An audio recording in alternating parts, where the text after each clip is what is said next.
Welcome back. Day 24 of Hammerween. We're getting perilously close to the end of the month, aren't we? However, let's crack on with today's entry for day 24, The Curse of the Werewolf from 1961, Hammer's only real werewolf movie. Interesting background, similar to Shadow of the Cat, which I didn't touch on in that, knowing that I would be covering it here. And it applies a bit more here because the trouble caused behind the scenes applies much more to this film than it does to Shadow of the Cat, which is a more cohesive film, not to spoil the review. Um, Hammer had a film ready to shoot called The Rape of Sabrina, charming title. And the BBFC said, look, this is not going to pass. No matter how much back and forth we have, don't bother making it. You're throwing your money down the drain. Hammer decide, right, we'll see what we can get out of it. They make Shadow of the Cat, which is why, as mentioned in that review, the English houses look particularly like Spanish villas. And today, the novel that Curse of the Werewolf was based on was a werewolf of Paris, which has now moved to Spain to accommodate the aforementioned sets that had already been created with a Spanish tinge to go for the rape of Sabrina. So Hammer thriftily managed to get two films out of the ashes and put it on a double bill, no less. So people watching would have seen the same sets twice on the same double bill rather wonderfully. Let's get into the plot. The plot synopsis for this will seem like it's all over the place. That's not just me doing my usual terrible job. It's much more on the script, believe me. We meet a beggar, played by Richard Wordsworth, who kicked us off in Hammerween, kicks off Hammer Horror, because he is Victor, the astronaut at the start of the Quatermass experiment. He comes to this castle asking for scraps of food, and he is put in a dungeon by a marquis who's particularly sadistic. He locks him up for 15 years. A young mute girl has been serving the beggar in the dungeon all this time, and the marquis attempts to rape this young girl. When she fights back, he throws her in the cell. She's then raped by the beggar, who's turned animalistic over the 15 years that he's been thrown into this dungeon and just left to rot. So, rather unpleasant beginning for this film. She is allowed out again on the condition that she complies and does indeed lay there and let the disgusting Marquis do what he wishes. She doesn't. She kills him and escapes the clutches. The beggar, it should be noted, dies mid-coitus. So she escapes, again, still mute. She escapes and meets the house of Don Alfredo Corledo, played by Clifford Evans. She's treated warmly and kindly there by Don Alfredo and the servant, the kind of lady of the house, ostensibly, but she is the servant, but she has much more family than servant in this case. She's treated very warmly, but we do find out she's pregnant. She has been impregnated by the beggar. The servant explains, who's very religious, that because this child was born out of sin and is going to be born on the Lord's birthday, which Christmas Day, which isn't in real life, but just roll with it for a number of reasons. I mean, there's no such thing as, all these entities, but apparently Jesus was born in March, if you believe it. Anyway, if you're born on Christmas Day out of sin, then a curse be upon you, kind of thing. Superstition, jump forward a few years. The mother has died, so the characters that we spent the first 25 minutes of this film with, dead, dead. The Marquis, the beggar, the young woman, the mute that gets raped, dead. The child has been born. When we see the baptism of the child, spooky things start to happen. The pool of the holy water turns into a kind of whirlpool, and lightning strikes outside and whatnot. And when we meet the boy is about an 8-year-old or so, on a full moon, he starts to get urges and starts to escape at night, and he tells his uncle, who is Don Alfredo, who's essentially adopted the boy, that his friend killed a squirrel, and the boy tried to kiss it back to life, but instead found the taste of its blood very sweet and kept on drinking it.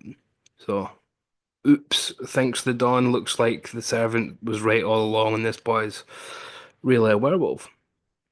The local animals are being killed around this time. Is it a werewolf? Actually, there is a real wolf on the prowl at the same time. So, a local huntsman has a silver bullet that he's created from a crucifix, which was blessed by an archbishop, thinking that he has to destroy this werewolf. Actually, he wastes it because it was just a regular wolf doing all these killings, and it wasn't the young boy at all. Leon is the name of the young boy, I should say. So the silver bullet's retrieved by the huntsman, who then wears it as a kind of badge of shame almost round his neck that he didn't kill a werewolf, but also protection in case he ever needs to, kind of thing. Cut again to another 13, 14 years later.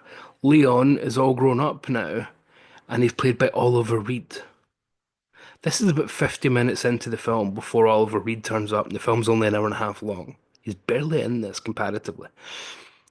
The uh, stories about the curse and whatnot have been kind of kept from him in certain ways, but they've given him enough information because they're content with part of the folklore of this film about werewolves is that true love can shield them. So he hasn't been transforming because of the love that the servant and Don Alfredo have for the boy, keeps him from transforming. So he is ready to go out on his own in the world, and they say as long as he finds a true love out there, things will be fine. He won't need to worry about full moons. He'll always be fine. He goes to work in a kind of winery, um, meets this girl who's above his station, gets a job there, just putting labels into wine bottles and whatnot, and blah blah blah. He is frustrated at not being able to date this young woman, so decides he'll go with his lusty body friend that he works with to a kind of brothel type situation, where a full moon strikes. What happens? Well, you can guess from that. He becomes the wolf. He doesn't know true love now, and he transforms and kills his friend, kills one of the ladies of the night. Police investigate it, and he's the number one suspect because he was known to be the last person to be seen with both the dead people. From then on, it's pretty much what you'd expect, but I still won't go into spoilers because we know this is at the time where evil has to be conquered. We don't get away with terribly dark endings. We can do bleak, but not let evil characters and creatures get away with it. So it does go for a more tragic ending, but I won't say how because, again, anything that's not the most famous Hammer movies, it's not my place to spoil for you. Suffice to say that Don Alfredo gets involved again, that his young love gets involved again. Christina, played by Christine Fella, she gets involved towards the end, and as do the entire village. And that silver bullet from the huntsman comes back into play towards the end of the film as well. So really, the only thing I'm kind of not spoiling for you here is how it happens that he actually does have to die.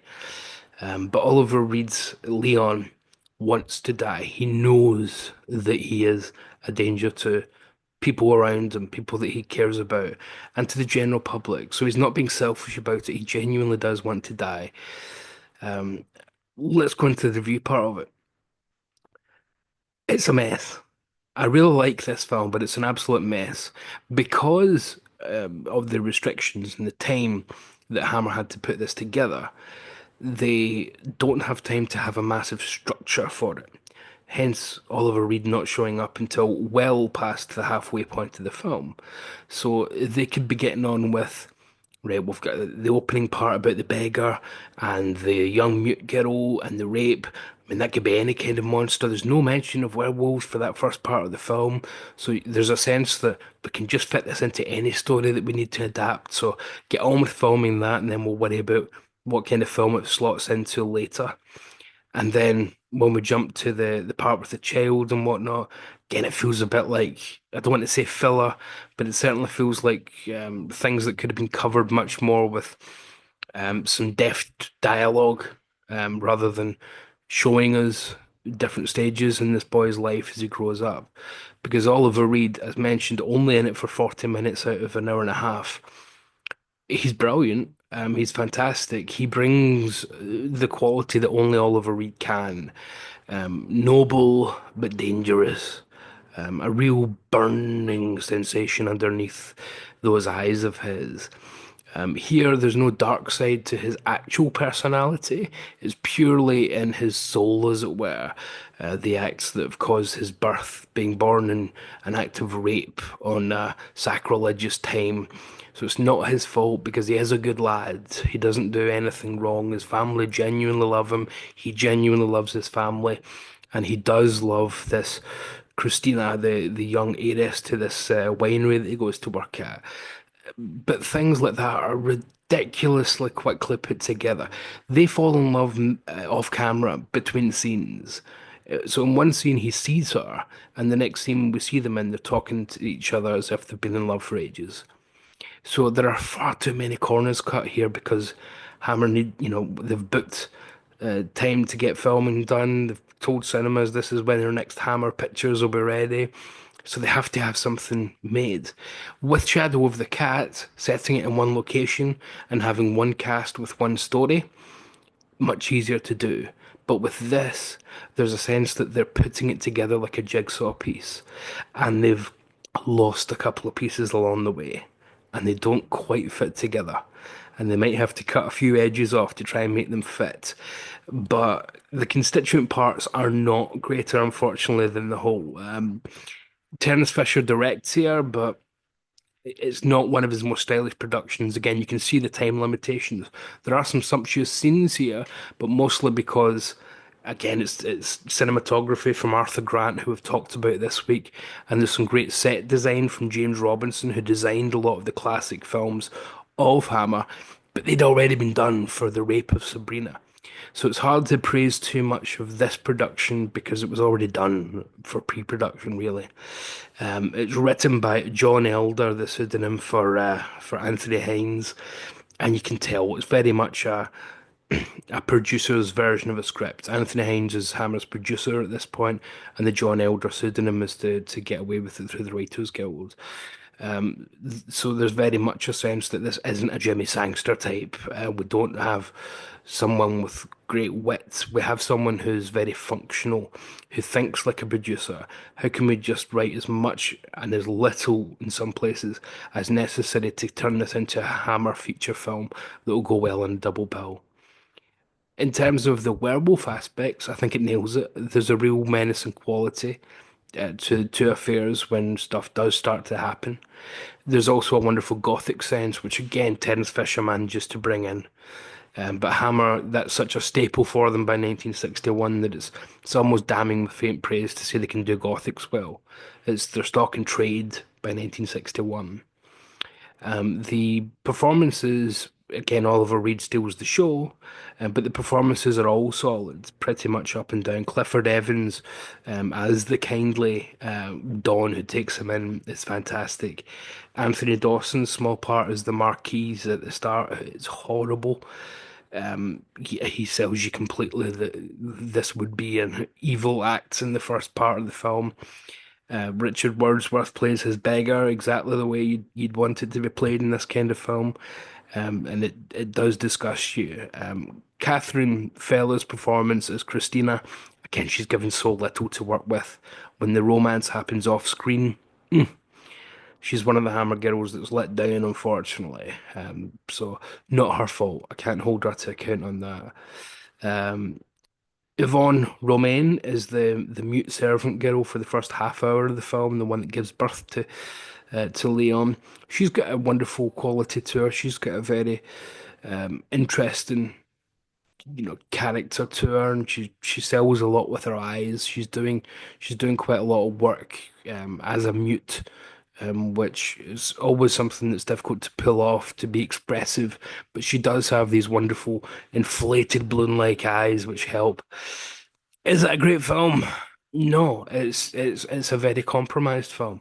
And you can see that on the screen. You can see why is Oliver Reed not showing up for 45, 50 minutes? Why is this prologue going on for so long? Why is there a voiceover when Hammer almost never used voiceovers? Because the script didn't make sense, so they had to use a voiceover to try and cover up the cracks when they watched the rushes back. So it's very much a compromised film. And it's amazing how good it is considering that, because although it's not a great film, it's still an entertaining film. And it's still got a really good second half. I mean, the first half's dark because there's all sorts of rape and horrible insinuations and whatnot. But it all is done terribly well. It just doesn't flow well at all. You can really feel the notion that we're watching what could have been the start to, any number of horror films where they don't really know where it's going to go after that initial third of the film. And then when we do kick into more werewolf things, there's great stuff, but there's nothing revolutionary about the portrayal of the werewolf. I mean, you think of Lon Chaney Jr. as Lawrence Talbot. He's, cornered the market in sympathetic werewolf heroes. Werewolves here. Well, Oliver Reed brings a more romantic quality rather than a pitiful quality like Lon Chaney. So that's just about the only new thing here. But again, that's almost part of Hammer's shtick too, isn't it? Dracula becomes more of a romantic character. Van Helsing's even romantic. In a strange way, in a couple of films, even Frankenstein is romantic. So that's very much the stock and trade. Can I recommend it? Sure, absolutely. As their only werewolf film, I think you're obligated to see it as a Hammer fan. But sometimes films that aren't particularly good can still be particularly interesting. And I think that's the case here because watch it as an exercise in being able to spot the seams, being able to see where it's stitched together. And I think it's one of those films that kind of helps you appreciate film a little bit more because you'll notice, even if you don't consciously, your brain does, you'll notice these, wait a minute, that doesn't quite fit with what's been happening for the last half hour, and this doesn't even feel like a werewolf film and we're 40 minutes in. What's going on here? So I think it's a really interesting film with some greatness in it, some goodness in it, not much badness in it, apart from the general structure of it, which again was out of their control because of the rush nature of the project. But I can't help but escape the feeling they probably should have tried something a bit more like Shadow of the Cat, where one location, set cast, nice and tight, but they wanted to go a bit larger, see if they could sell this as a new Frankenstein, a new Dracula, start a series of werewolf films. And well, since they never did, we kind of know how that went. Didn't do terribly well. But what a double bill to see at the cinema, back to back, the same day. Curse of the Werewolf and Shadow of the Cat. I wouldn't have minded that at all. That'd be worth a shilling, sixpence. I don't know. Old money. Kind of stuff my mother would talk about when she's had a couple of sherries. Anyway, hopefully this hasn't been too much of a ramble, but if it has, it's because the film was a ramble. The film's disjointed and messy and scuzzy, so it very much is a film that kind of feels like this channel. Join me tomorrow, folks. We'll be talking tomorrow on day 25 on the subject of Plague of the Zombies, I believe it is. And then we'll be doing on Saturday the final Karnstein film, Twins of Evil. So I'll see you then. And as always, don't have nightmares.